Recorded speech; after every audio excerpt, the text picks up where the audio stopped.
Face blasting, it's so important to start out with a clean face and a clean face blaster. So I have pre-cleansed, I am preheated, and I'm going to start out lightly blasting on my jaw.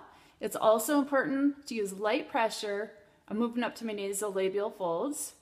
Light pressure, and to look at what you're doing in the mirror so you can get all the right spots. I'm going to go around my mouth, come up and go under my cheekbone. You want to avoid any area that you could potentially lose volume, so I never blast on my cheeks.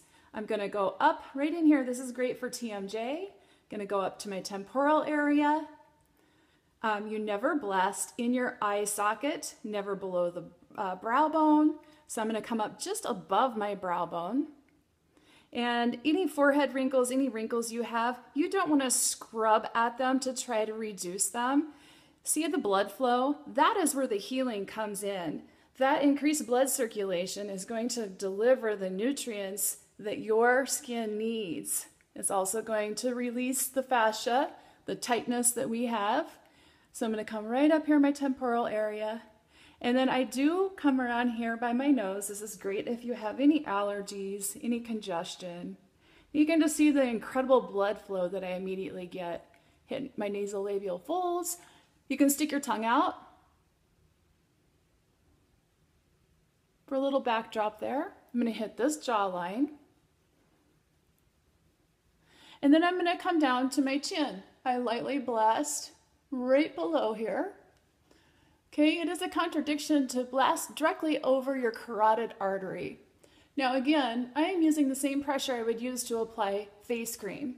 All right, your sternocleidomastoid is this big muscle right here, and mine gets tight, so I have my doctor's clearance, and I do lightly blast over this. I have been for 2.5 years without any issues whatsoever.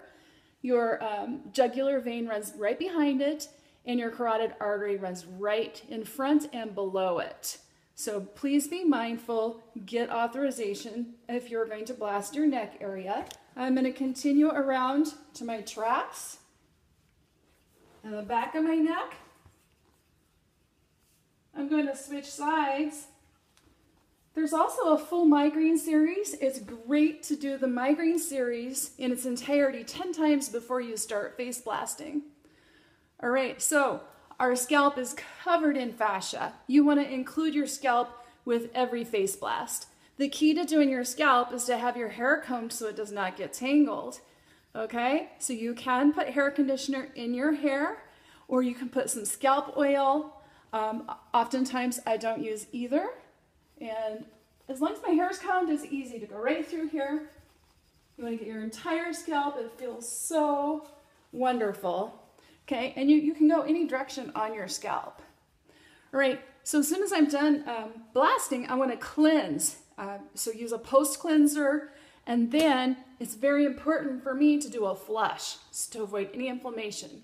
I'm going to clear out my ducts here, where my lymphatic system drains. Okay, and then I'm going to come down my neck,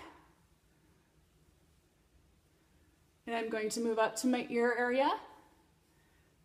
All right, and then I'm just going to push my face outwards, and this is just all light pressure. I'm going to come down my sinus and up and over on my forehead.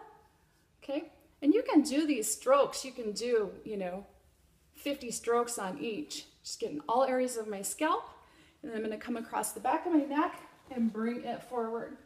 So we're just trying to bring everything to drain. Okay. So you can go through that process a couple of times. It feels wonderful. And then my final step would be to take a cool cloth or dump into a ice bath or some cool water, to close the pores down. All right, face blasting.